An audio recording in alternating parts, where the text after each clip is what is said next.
नमस्कार. आज आपण DLED मधील भारतीय समाज आणि शिक्षण S1 घटक 1 शिक्षण भारतीय संस्कृतीतून जागतिकीकरणाकडे. चला तर मग सुरू करू.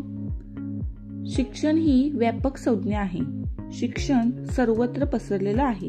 कोणत्याही समाजाचा विकास हा शिक्षण पद्धतीवर निश्चितच अवलंबून असतो आणि याच आपल्या शिक्षणाच्या उद्दिष्टावर आपल्या देशाच्या विकासाची दिशा ठरते. तर चार भिंतीत जे दिले जाणारे शिक्षण आहे ते अभिप्रेत नसते, तर पाठ्यपुस्तके आणि शाळेच्या बाहेरच व्यक्ती खूप काही शिकत असतो. त्याप्रमाणे समाज हे शिक्षणाचे एक महत्त्वाचे माध्यम आहे. शिक्षणामुळे व्यक्तीचा आणि राष्ट्राचा विकास होतो आणि त्याचमुळे प्रत्येक व्यक्तीमध्ये असलेल्या सुप्त शक्तींचा विकास शिक्षणामधून होतो.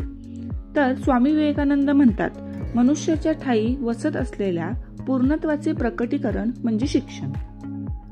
त्यापुढे आहे भारतीय संस्कृतीची वैशिष्ट्ये. यामध्ये दैनंदिन व्यवहारात आपण संस्कृती हा शब्द अनेक वेळा वापरतो. वेगवेगळे व्यक्ती समूह संस्कृती हा शब्द निरनिराळ्या पद्धतीसाठी वापरतात. जसे की अमुक व्यक्ती सुसंस्कृत आहे किंवा तमुक पद्धतीचे वर्तन आपल्या भारतीय संस्कृती शोभनीय नाही, आपण आपल्या संस्कृतीपासून दूर चाललो आहोत, असे आपण सतत बोलत असतो.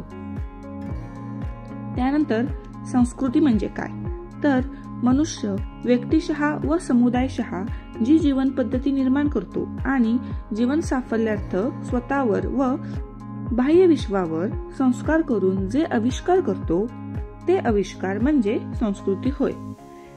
त्याचप्रमाणे मनुष्य समाजाच्या डोळ्यांना दिसणारी भौतिक वस्तुरूप निर्मिती व डोळ्यांना न दिसणारी पण विचारांना आकलन होणारी मनोमय सृष्टी म्हणजे संस्कृती होय, असे इरावती कर्वे यांनी म्हटलेले आहे. त्याचप्रमाणे आपली संस्कृती ही एक व्यापक संकल्पना आहे.